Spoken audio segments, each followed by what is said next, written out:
go. Today we're going to go for a walk around with the 3050C, a Coolster 3050C 110cc ATV. First off, it's a 4-stroke. You don't mix oil and gas. Electric start, there's no pull start. This here's a remote kill switch. The blue button kills it. You got about 50-foot range. The gray button unlocks it. If you're going too fast or something and they're not paying attention to you as a parent, you hit the blue button, it kills it. They can try to crank it, but it'll just spin and turn over, but it won't fire up until you hit the gray unlock button. You get 2 keys. You keep one key on the remote with you and give them a key. In case you lose it, you can make a copy at the hardware store. Now this is a kill switch, and this is a kill switch right here. It has to be in the run position to start or keep running. If you use either kill switch, make sure they turn off the key, or you do before the end of the day, like that, because it's going to keep the circuit open. You want to make sure that key is turned off. Okay. Now here's the start button. There's no light switch. Okay. To start these, you turn the key on. You either squeeze the front brake, or you step on the foot brake, and you hit the start button. See, that's a cold start. Now when it's cold, you can also choke it. It's the gold lever on the carburetor down here. This is the gold lever. Down is off, up is on. If you forget the choke on after you're running, it's just going to flood out. Stop it and let it evaporate and crank it up again.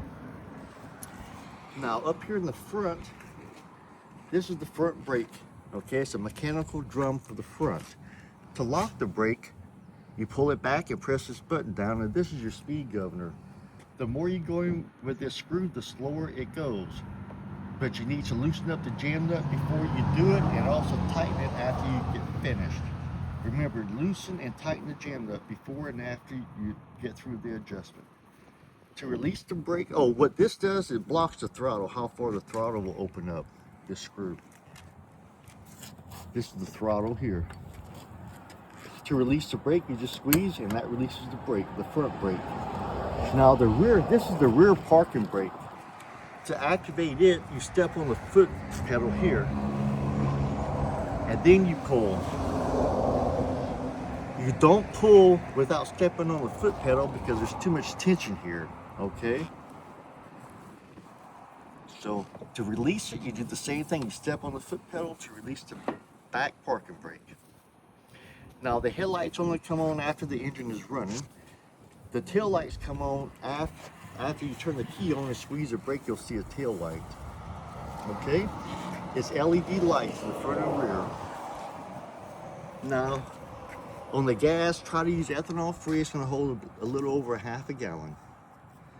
When you store it, you'll turn the fuel switch off right here. There's a fuel switch right here. I got my finger on it right here. Turn it off, and the drain screw for the carburetor is on the other side at the bottom. Now let's go to the battery. The battery sits up under the seat. Never jump start or quick boost the battery. Just use a 2-amp trickle charger or below. To remove the seat, reach under the tail light, and you're going to get the gold lever,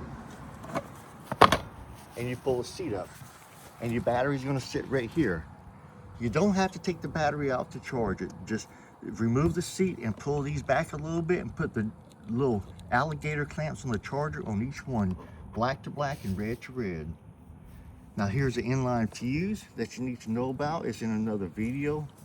And this is the remote kill box.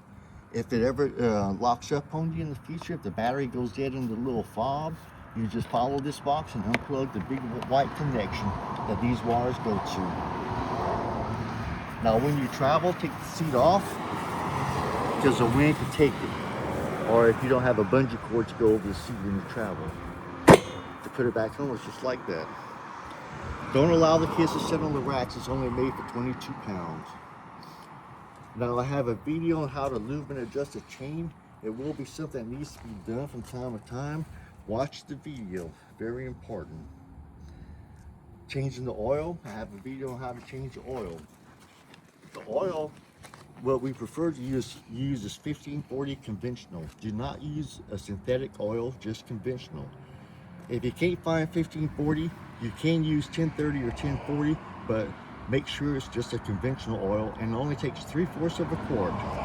And the drain plug is right down here. I got my finger on it down here, way down here. It's right by the exhaust pipe.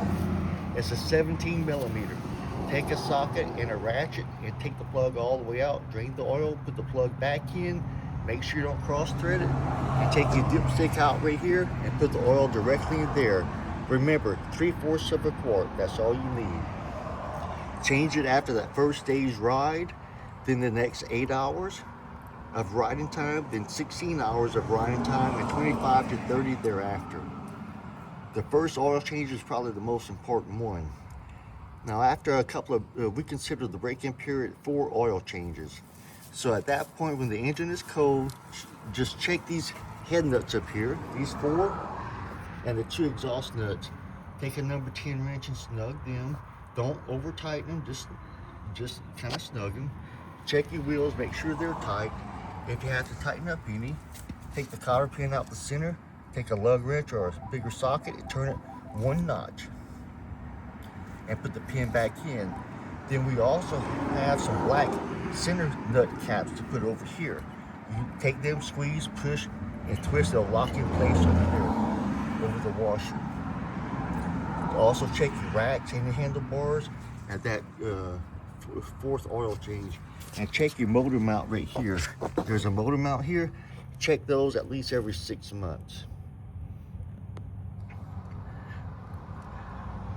If you have any, we also have some stickers to put on here, like a 110cc sticker. It goes right here on both sides, and the 2x4 can go like right here. But make sure wherever y'all decide to put the stickers, that's where y'all want them, because they'll make a mess if you try to take them off. We also have reflectors that can go here on the sides and then on the front bumper. You got clear, red, and yellow reflectors. They go here. When you travel with it, strap it down. The strapping points are right through here, back through here, and over here on the back side. Preferably this one or this one. Do not strap through here if you don't have to, and don't pick up from the rack. If you ever pick up to load, pick up from the base here, and pick up from the base in the front. Well, that concludes the walk around video for the 3050C. We always keep these in stock in various colors. This is the dealer's model with the brake. This is something that I haven't had years ago. That's new. And otherwise, it's a pretty reliable unit. Come by and stop over and see us sometime. Thank you. Have a good day.